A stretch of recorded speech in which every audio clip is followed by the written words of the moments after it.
Hello, my name is Rip Snow, and I wanted to take this first week's assignment in reading the New Testament and post this video in answer to the three questions that were posed to us. Do I have background influences as I read the New Testament? I absolutely do. I do not come at the New Testament tabula rasa or with this mythical view from nowhere. There are two areas of reading the New Testament, two ways of knowing and being influenced that are influencing me very heavily as I read. One is philosophy. I have a decent background in it. I love it.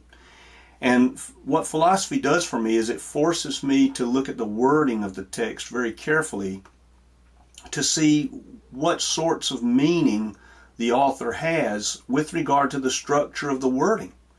I have a reasonable background in Koine Greek, sufficient to use a Greek New Testament and Greek dictionary, and so I might, in studying the wording, find a Greek word there that paints a very large mental image for the first century Greek-speaking hearer that might be opaque in the English Bible, and it might very much influence the homiletic value of that text for us today. So philosophy colors very much how I read.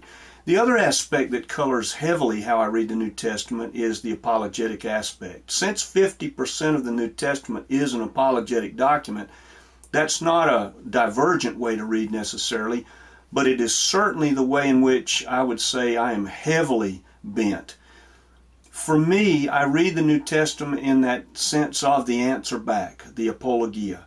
What is the answer back? How does this text speak to secular philosophy, secular understanding, world religion, the cultic writings that are around today, the occultic writings? How would this text compare? And I'm always reading with this sense of comparison, that how do these things compare in that sense of what biblical, orthodox, historical, apostolic Christianity would say in answer to all of these other things.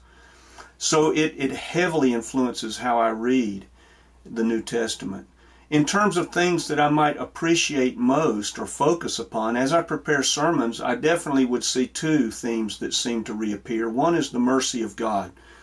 I know who I was, I know who I still am, and I know how desperately I need God's mercy.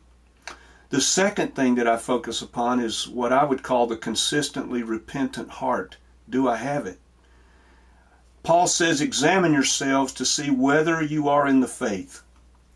And in saying that, there must be some test that can be applied. And as far as I can see, that repentant heart, is my heart always repentant and teachable before God? If it is, then that confirms my walk with the Lord. If it's not, then maybe something's wrong. So those two themes I definitely would say are most appreciated by me. I'm not a good devotional reader. I tend to take the texts in a studied way and let them drag me along, and the devotional aspects that my heart craves will emerge from my study, and I'm very satisfied in reading that way. And the reading apologetically has done great things for me in that it has given me a good background in systematic theology, that big picture look in terms of what Christianity claims for itself and would teach us. So that's been very helpful to me. In terms of things I would avoid, absolutely, I avoid the eschaton. I avoid apocalyptic literature such as the book of the Revelation, not because I don't like it, but because I really don't understand it.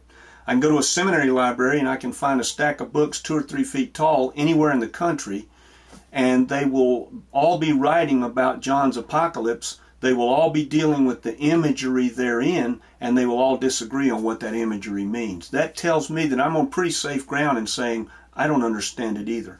For me, the existential aspects of answering the question of Francis Schaeffer, how then shall we live today, mean far more to me than what the future is going to say to me. I'm content to leave the future in God's hands. I'm content that Jesus will return.